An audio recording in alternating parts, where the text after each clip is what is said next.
all? I hope you all are doing good and taking good care of yourselves. In our today's video, we are starting with a very easy and understandable chapter जो बच्चों को बहुत easy लगता है genuinely, body fluids and circulation. You're going to love the chapter. Let's get started with body fluids and circulation one shot videos.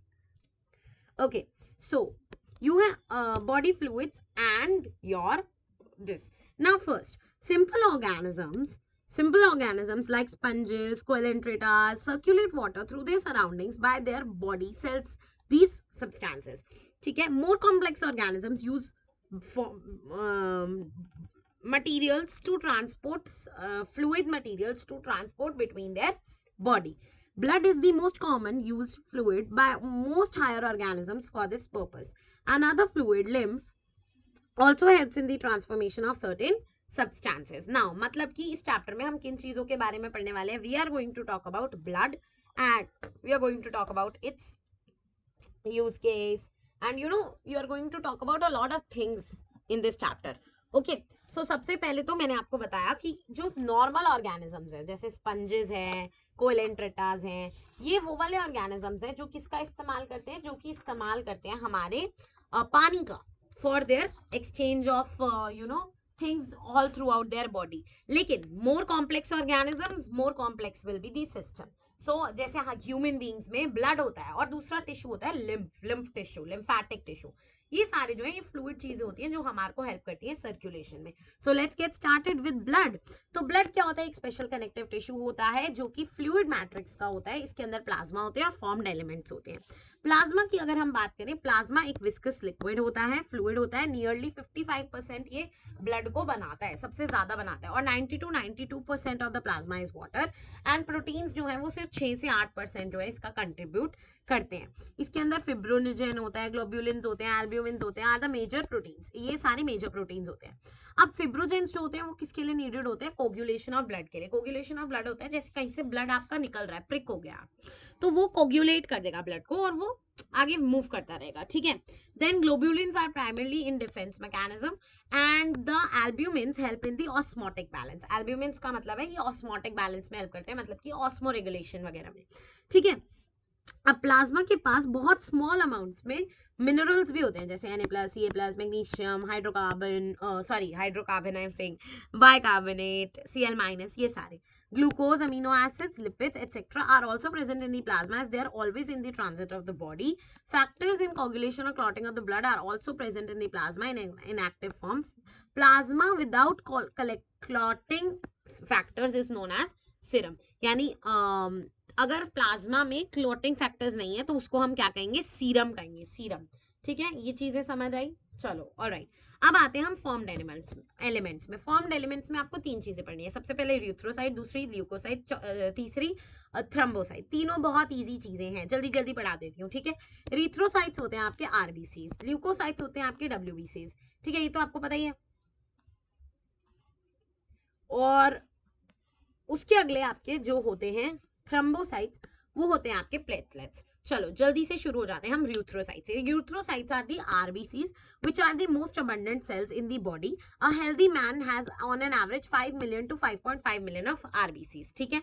RBCs are formed in the red bone marrow of adults. RBCs are devoid of nucleus in most of the mammals and are biconcave in shape. Biconcave यानी ऐसे, double biconcave, ऐसे होते हैं RBCs, ऐसे से. ठीक है. Biconcave होते हैं शेप में, इनके अंदर न्यूक्लियस नहीं होते ये भी सेल्स ही हैं. ठीक है. They have a red coloured iron containing complex protein called as haemoglobin. इनके अंदर भी एक आयरन कंटेनिंग पिगमेंट होता है which is your protein, haemoglobin. The colour and the name of these cells. ठीक है. तो यही इनका कलर और नेम भी होता है, रेड कलर का होता है. Now a healthy individual has 12 to 16 grams of hemoglobin in every 100 ml of blood. These molecules play a significant role in transporting of respiratory gases. The RBCs have an average span of 120 days after they are destroyed within the spleen. Spleen is known as the RBC graveyard. ठीक है जी, इतनी चीजें समझ आई. जल्दी जल्दी समझा दूं. यूथ्रोसाइट्स समझ तो आ गया है वैसे यूथ्रोसाइट्स, बट अभी मैं समझा दूंगी, एक ही साथ समझा दूंगी सारा. ल्यूकोसाइट्स, यूथ्रोसाइट्स और प्लेटलेट्स एक ही साथ सारा समझा दूंगी, तो मैं टेंशन भी नहीं होगी. ठीक है. अगला, अगला होते हैं ल्यूकोसाइट्स। ल्यूकोसाइट्स क्या होते हैं हमारे WBCs, they are the colourless ones, ठीक है, इनके अंदर कलरलेस नहीं होता, they are colourless, lack of haemoglobin होता है, दे आर न्यूक्लिएटेड, न्यूक्लियस होता है इनके पास, और ये रिलेटिवली कम होते हैं नंबर में, इतने कोई ज्यादा नहीं होते नंबर में, एवरेज 6000 से 8000 होते हैं, और वो तो होते हैं 5 मिलियन, ठीक है, of blood. Leucocytes are generally short lived, छोटे से ज्यादा लिव नहीं होते। मेन कैरेक्टर होता है इनका WBCs का ग्रेन्यूलोसाइट्स और एग्रेन्यूलोसाइट्स, ये दो तरह के होते हैं, ग्रेन्यूलोसाइट्स और एग्रेन्यूलोसाइट्स। नाम से पता चल रहा है जिनके पास ग्रेन्यूल्स हैं वो होंगे ग्रेन्यूलोसाइट्स, जिनके पास नहीं है वो होंगे एग्रेन्यूलोसाइट्स। ग्रेन्यूलोसाइट्स होते हैं न्यूट्रोफिल्स, इकोफिल्स एंड बेसोफिल्स, ठीक है, ये होते हैं ग्रेन्यूलोसाइट्स। और लिम्फोसाइट्स और मोनोसाइट्स जो होते हैं वो एग्रेन्यूलोसाइट्स होते हैं। Neutrophils are the most abundant cells, total 60 to 80%, 60 to 65% होते हैं सारे WBCs के, और बेसोफिल्स जो है वो लीस्ट यानी 0.5 और 1 के बीच में, और दोनों ही क्या होते हैं ग्रेन्यूलोसाइट्स होते हैं, न्यूट्रोफिल्स भी और बेसोफिल्स भी, ठीक है। ओके, न्यूट्रोफिल्स एंड मोनोसाइट्स जो है वो 6 से 8% होते हैं, and are phagocytic cells which destroy the foreign body entering the body, यानी फॉरेन सेल्स को कौन डिस्ट्रॉय करेगा, न्यूट्रोफिल्स और मोनोसाइट्स डिस्ट्रॉय करेंगे।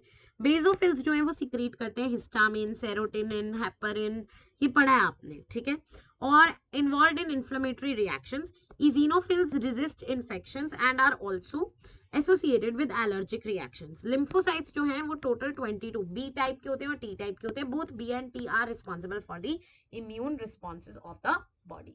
इतना समझ आया। लास्ट हमारे पास होते हैं थ्रम्बोसाइट्स। थ्रम्बोसाइट्स क्या होते हैं, ये सेल फ्रेगमेंट्स होते हैं प्रोड्यूस्ड विद इन दी मेगाकैरियोट्स, ये एक स्पेशल सेल्स होते हैं बोन मैरो में। Blood normally contains 1 lakh, no, this is 15, 1 lakh, what is this figure, why isn't there one more zero, I mean this should be like 1, इन्होंने गलत लगा रखा है, it should be 1500, then it should be like this, like I don't know. Okay, so this is your 1,50,000 only. Okay, सो 1,50,000 होते हैं, और ये जाते हैं 3,50,000 प्लेटलेट से। प्लेटलेट्स कम नहीं हो सकती क्योंकि ये क्या करती है, help in coagulation and clotting of the blood करती है। सो बेसिकली मोटा मोटा RBCs का जो काम होता है वो सबसे ज्यादा होता है, देन ल्यूकोसाइट्स क्योंकि वो फाइट बैक करते हैं, और प्लेटलेट्स जो है वो कोगुलेशन ऑफ द ब्लड करते हैं, ठीक है। फिर हमारे पास ब्लड ग्रुप्स आ जाते हैं। ब्लड ग्रुप्स मैं आपको बाद में बताऊंगी, पहले मैं आपको ये बता दूं कि हमारे पास जो चीजें हैं वो हमें पढ़नी पड़ेगी, ब्लड को ढंग से पढ़ाना पड़ेगा मुझे, ठीक है। चलो मैं आपको ब्लड पढ़ा देती हूँ जल्दी से विदाउट वेस्टिंग एनी टाइम। हमारे पास ब्लड होता है, यस मैम हमें तो पता है, ब्लड जो है वो 2 तरह का होता है। ब्लड हमारे पास एक्चुअली ब्लड के पास कंपोनेंट्स होते हैं, कौन कौन से, प्लाज्मा, एलिमेंट्स, ये इसके 2 कंपोनेंट्स होते हैं, ठीक है, plasma and formed elements. Blood क्या होता है, एक फ्लूइड कनेक्टिव टिश्यू होता है। फ्लूइड कनेक्टिव टिश्यू, फ्लूइड क्यों कहा, क्योंकि ये हमारा फ्लूइड कनेक्टिव टिश्यू इसलिए कहा क्योंकि इसका जो मैट्रिक्स होता है वो फ्लूइड होता है। प्लाज्मा जो है वो होता है, और एलिमेंट्स होते हैं, एलिमेंट्स आपके ल्यूकोसाइट्स,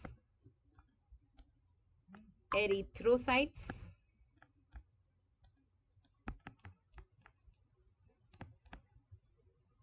एंड थ्रोम्बोसाइट्स, ठीक है। Now let us come to the first part. Let us come to the first part. The first part is your plasma. Plasma के बारे में बात करते हैं। प्लाज्मा क्या होता है, स्ट्रॉ के कलर का होता है, स्ट्रॉ कलर्ड, और क्या होता है, विस्कस होता है, ठीक है। क्या होता है, विस्कस, विस्कस यानी मोटा मोटा। प्लाज्मा स्ट्रॉ कलर्ड है, विस्कस है, ठीक है। 55% बनाएगा ये ब्लड का, क्या बनाएगा, 55%। 90 से 92% जो है वो प्लाज्मा इज वाटर, सबसे ज्यादा इसमें 90 to 92% H2O मिलेगा आपको, ठीक है। थोड़े से मिनरल्स मिलेंगे, calcium, Ca2+, Na+, Mg2+, Cl-, HCO3-, थोड़े से मिनरल्स मिलेंगे, कुछ अमाउंट ऑफ मिनरल्स भी आपको इसमें मिल जाएंगे। 55% जो है ये क्या होगा, ब्लड का बनेगा। 55% ब्लड इज 55% प्लाज्मा, ठीक है। 55% ऑफ ब्लड इज प्लाज्मा। इसके अंदर क्या होते हैं, दो बड़ी इंपॉर्टेंट चीजें होती हैं प्लाज्मा के अंदर, ठीक है, बाकी चीजें तो होती ही हैं, दो बड़ी इंपॉर्टेंट चीजें होती हैं प्लाज्मा के अंदर, एक्चुअली दो नहीं तीन होती हैं जो मेजर पोर्शन बनाती हैं। एक होता है फिब्रियोनेजिन, दूसरा होता है ग्लोब्यूलिन, तीसरा होता है एल्ब्यूमिन। तीन चीजें हैं, फिब्रियोनेजिन, ग्लोब्यूलिन एंड एल्ब्यूमिन, ठीक है। अब फिब्रियोनेजिन का क्या काम है, सबसे ज्यादा ये क्लॉटिंग एंड कोगुलेशन करता है, क्लॉटिंग एंड कोगुलेशन। फिब्रियोनेजिन क्या करेगा, क्लॉटिंग एंड कोगुलेशन। ग्लोब्यूलिन क्या करेंगे, डिफेंस मैकेनिज्म। यानी इनको आप WBC से रिलेट करो ना, WBC और RBC, और अगले वाले को आप करो किससे, एल्ब्यूमिन। एल्ब्यूमिन जो है, एल्ब्यूमिन क्या होता है, ऑस्मोटिक बैलेंस। अब इनको समझ लो RBCs ऑफ प्लाज्मा, इनको समझ लो WBCs ऑफ प्लाज्मा, और इनको समझ लो कुछ भी नहीं, इनको एल्ब्यूमिन ही रहने दो। तो फिब्रियोनेजिन का क्या काम है, clotting, coagulation of blood and clotting. इसका क्या काम, इनको समझ लो प्लेटलेट्स, इनमें से कोई भी RBCs नहीं है, प्लेटलेट समझ लो और WBC समझ लो, ठीक है। फिब्रियोनेजिन का क्या काम है, क्लॉटिंग एंड कोगुलेशन। ग्लोब्यूलिन का क्या काम है, डिफेंस एंड मैकेनिज्म। और एल्ब्यूमिन का क्या काम है, ऑस्मोटिक रेगुलेशन, ठीक है। स्क्रीनशॉट लेना है, ले लो जल्दी से, ठीक है, ओके, ऑलराइट। अब हमारे पास नेक्स्ट चीज जो है, अब अगर हमारे प्लाज्मा में से मैं क्लॉटिंग एलिमेंट्स हटा दूं, प्लाज्मा में और भी क्लॉटिंग एलिमेंट्स जो हैं वो होते हैं, ठीक है, are also present in plasma. Coagulation of और क्लॉटिंग एलिमेंट्स भी होते हैं प्लाज्मा में।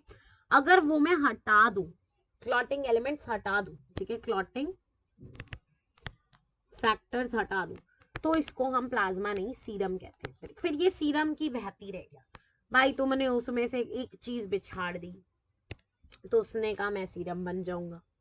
क्लियर हो गया, स्क्रीनशॉट लेना है, ले लो जल्दी से ले लो, फिर फॉर्म्ड एलिमेंट्स पढ़ेंगे। चलो अब आ जाओ फॉर्म्ड एलिमेंट्स। फॉर्म्ड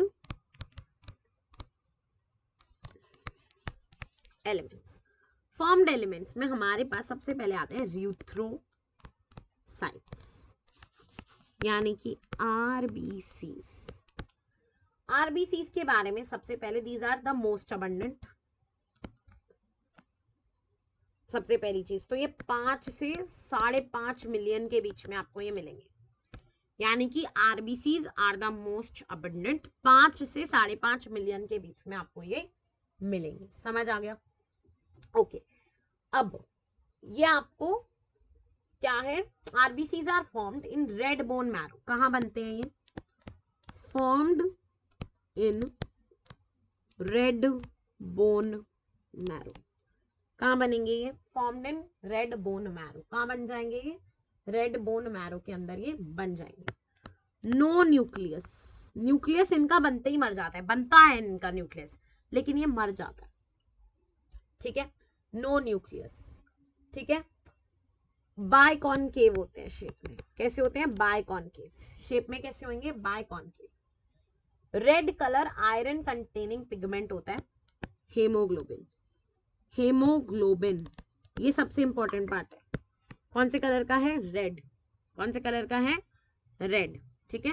हेमोग्लोबिन होता है इनके पास रेड कलर का, ठीक है। और क्या होते हैं ये, हेमोग्लोबिन होता है रेड कलर का, और ये क्या होता है, एक कॉम्प्लेक्स प्रोटीन होता है।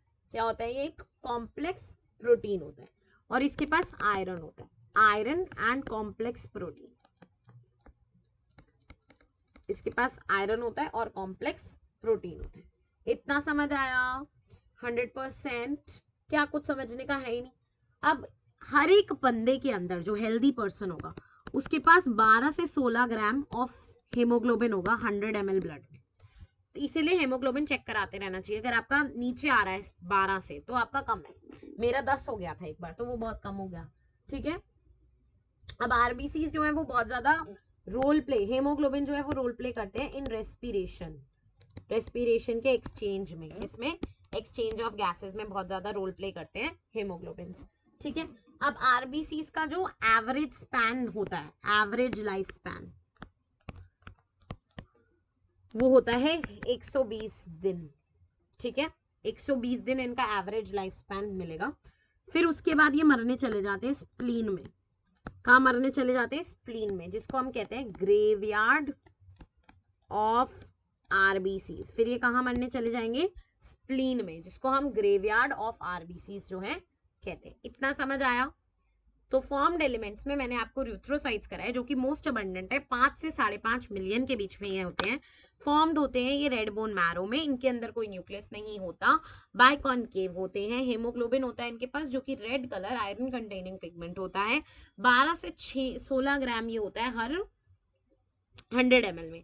रेस्पिरेशन में ये बहुत हेल्प करता है हेमोग्लोबिन। एवरेज लाइफ स्पैन 120 दिन होता है। उसके बाद ये स्प्लीन में चले जाते हैं, जो कि इनका क्या होता है? ग्रेवयार्ड। समझ आया? कोई परेशानी? चलो अगला अगला अगला अगला अगला अगला हमारे पास क्या है? आ जाओ, अगला हमारे पास क्या है वो देखेंगे, आ जाओ।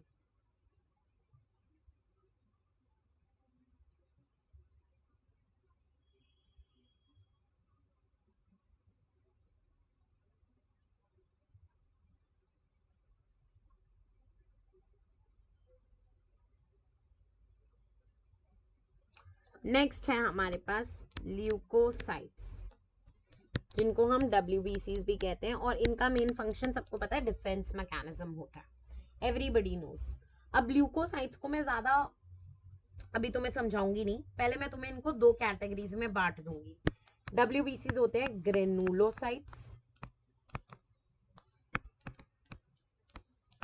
क्योंकि इसी के बेसिस पर जो नई चीज है वो पढ़ो ना पहले, बाकी पुरानी चीजें तो तुमसे लर्न हो जाएंगी, नई चीज पहले पढ़ो।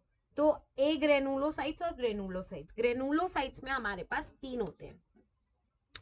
ग्रेनुलोसाइट्स में हमारे पास 3 होते हैं, न्यूट्रोफिल्स,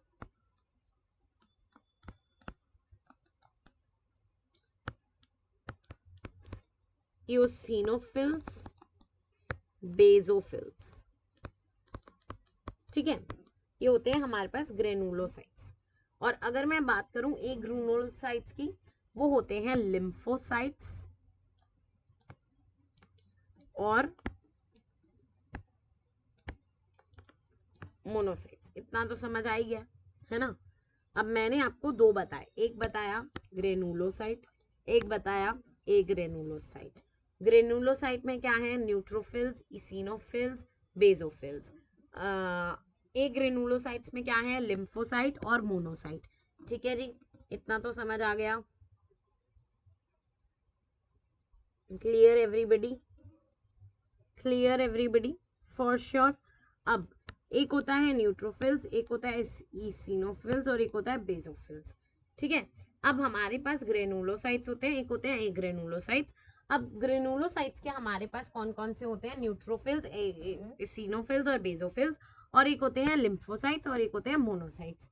ठीक है, अब हमारे पास जो न्यूट्रोफिल्स होते हैं, न्यूट्रोफिल्स एंड मोनोसाइट्स, वो होते हैं 6 से 8%। न्यूट्रोफिल्स एंड मोनोसाइट्स 6 से 8%। देखो मैं आपको ऐसे बताती हूँ, न्यूट्रोफिल्स जो अकेले हैं, अकेले जो सिर्फ न्यूट्रोफिल्स हैं, वो होते हैं 60 से 65%। न्यूट्रोफिल्स क्या होते हैं? 60 to 65%। Clear everybody? न्यूट्रोफिल्स क्या होते हैं? 60 to 65% of the total WBCs। Basophils सबसे कम, लीस्ट 0.15%, 0.1 तो नहीं, 0.5 से 1% समझ लो। ठीक है, और ये आपको समझ आ गया? न्यूट्रोफिल्स समझ आ गया, बेसोफिल समझ आ गया। अब आते हैं हमारे पास न्यूट्रोफिल्स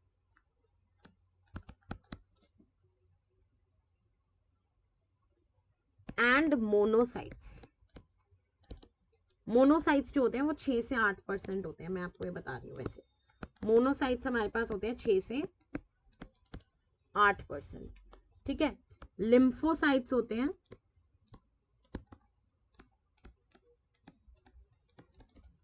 20 से 25%। ठीक है, तो अब मैंने आपको क्या क्या बताया। और एसिनोफिल्स होते हैं 2 से 3%, यानी मैंने आपको पांचों के पांचों बता दिए। सबसे पहले न्यूट्रोफिल्स, न्यूट्रोफिल्स सबसे ज्यादा अबंडेंट 60 से 65%। बेजोफिल्स थोड़े सबसे कम 0.5 to 1%। Then eosinophils 2 to 3%। फिर आते हैं मोनोसाइट, मोनोसाइट 6 to 8%। लिम्फोसाइट 20 से 25%। क्लियर एवरीबडी, इतना समझ आ गया है ना, बिल्कुल क्लियर हो गया। अब मैं आपको बताती हूँ क्या इनके फंक्शन है। अब हमारे पास सबसे पहले आते हैं न्यूट्रोफिल्स एंड मोनोसाइट्स। सबसे पहले हमारे पास कौन कौन से आते हैं, न्यूट्रोफिल्स एंड मोनोसाइट्स। अब न्यूट्रोफिल्स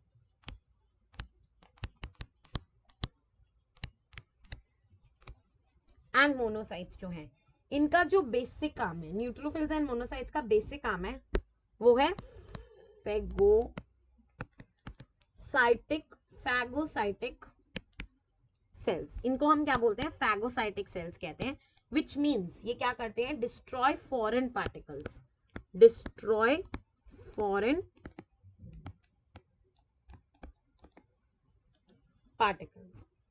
ठीक है, तो मैंने आपको क्या बताया, हमारे पास क्या है, फैगोसाइटिक सेल्स, जो कि क्या करते हैं, डिस्ट्रॉय करते हैं फॉरेन पार्टिकल्स को। ठीक है, तो हमारे पास न्यूट्रोफिल्स हैं एंड मोनोसाइट्स हैं, जो कि होते हैं फैगोसाइटिक सेल्स, जो कि क्या करते हैं, डिस्ट्रॉय करते हैं फॉरेन पार्टिकल्स को। इतना तो सबको क्लियर है, 101% क्लियर है ना इतना तो, कि फॉरेन पार्टिकल्स को ये डिस्ट्रॉय करते हैं। कौन करते हैं, न्यूट्रोफिल्स एंड मोनोसाइट्स। अब हमारे पास आते हैं बेजोफिल्स। बेजोफिल क्या करते हैं, ये करते हैं सिक्रीशंस करते हैं ये हिस्टामिन की,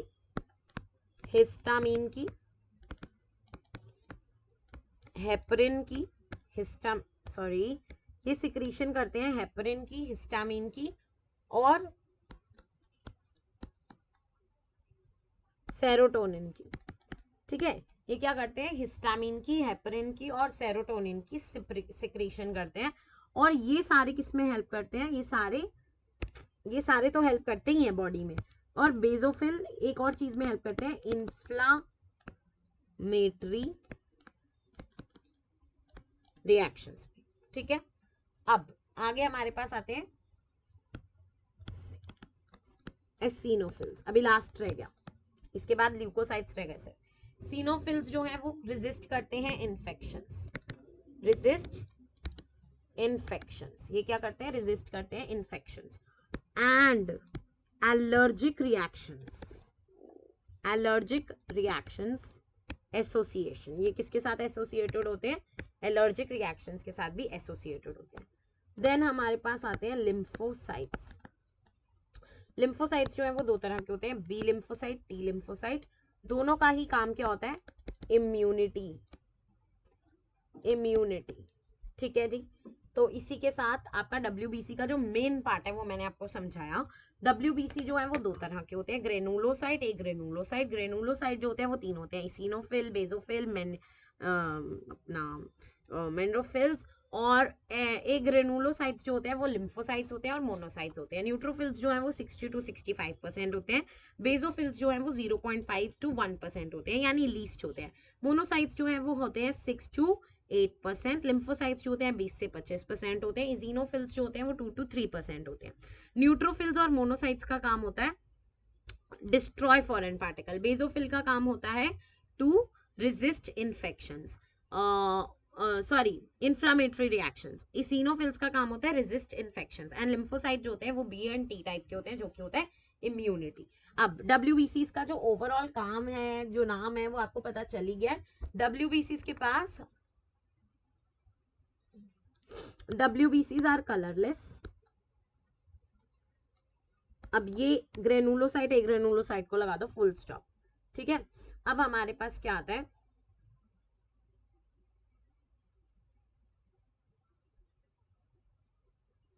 कॉमन फीचर। ठीक है, तो हमारे पास जो कॉमन फीचर आता है वो आता है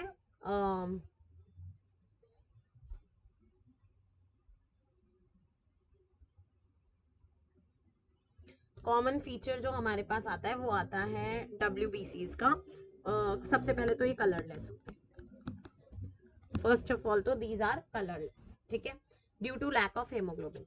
दूसरी चीज दे हैव न्यूक्लियस, ठीक है, and are relatively less in number. ये 6 से 8,000 ही होते हैं, ये ज्यादा नहीं होते, ये 6 से 8,000 ही होते हैं, ज्यादा नहीं होते, ठीक है, ऑफ ब्लड, ठीक है, बस इतना समझ आ गया। तो ये अब इसके बाद ये ग्रेनुलोसाइट और एग्रेनुलोसाइट में होते हैं, ये इनकी बेसिक चीजें होती हैं, ये हेल्प करते हैं काफी सारी चीजों में, इम्यूनिटी में, इसमें ये चीजें समझ आ गई।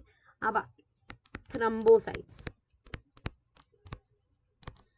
थ्रम्बोसाइट्स जो हैं वो आपके होते हैं platelets. Thrombocytes are your platelets. Platelets की अगर हम बात करें तो उनमें जो नाम आएगा वो किनका आएगा, सबसे पहले थ्रम्बोसाइट्स का, ठीक है। तो थ्रम्बोसाइट्स की अगर मैं बात करूं तो ये होती हैं हमारी प्लेटलेट्स, इन सिंपल भाषा में कहूं तो थ्रम्बोसाइट्स आर प्लेटलेट्स, ठीक है। तो ये किस में हेल्प करती हैं, these are cell fragments basically produce from megakaryocytes. ये किससे बनती है, मेगा फॉर्म्ड फ्रॉम, फॉर्म्ड कहाँ से होती है, मेगा कैरियोट से। ये किससे बनती है, मेगा कैरियोट से फॉर्म होती है, फॉर्म्ड फ्रॉम मेगा कैरियोट्स, ठीक है। अब ये क्या होते हैं, ये स्पेशल सेल्स होते हैं, ये क्या होते हैं, special cells in bone marrow, ठीक है। मेगा कैरियोट्स क्या होते हैं, special cells in bone marrow होते हैं। अब ब्लड के पास 1,50,000 से लेकर 3,50,000 नंबर ऑफ प्लेटलेट्स होती है। क्या होती है, 3,50,000, 1,50,000 से लेकर 3,50,000 तक प्लेटलेट्स होती है, ठीक है। और platelets can release a variety of substances, most of them are helping in coagulation of blood. Platelets जो है वो बहुत चीजें रिलीज करती हैं और वो किस में हेल्प करती है, coagulation of, clotting of blood, simple. Platelet सबसे इजी, ठीक है, किससे बनती है, मेगा कैरियोट से, जो कि एक स्पेशलाइज सेल होता है आपके बोन मैरो में, क्लियर, ऑलराइट। इतना तो समझ आ ही गया सबको, I think there is no doubt here, होना भी नहीं चाहिए। अगली वीडियो में मैं आपको शुरू करवा दूंगी विद ब्लड ग्रुप, फिर अगली वीडियो में ब्लड ग्रुप खत्म कर देंगे। इसके स्क्रीनशॉट्स ले लो, बहुत इंपॉर्टेंट चीजें मैंने आपको करा दी है खत्म, इजी वाली करा दी है खत्म basically. See you guys in the next one. Bye bye. Take care.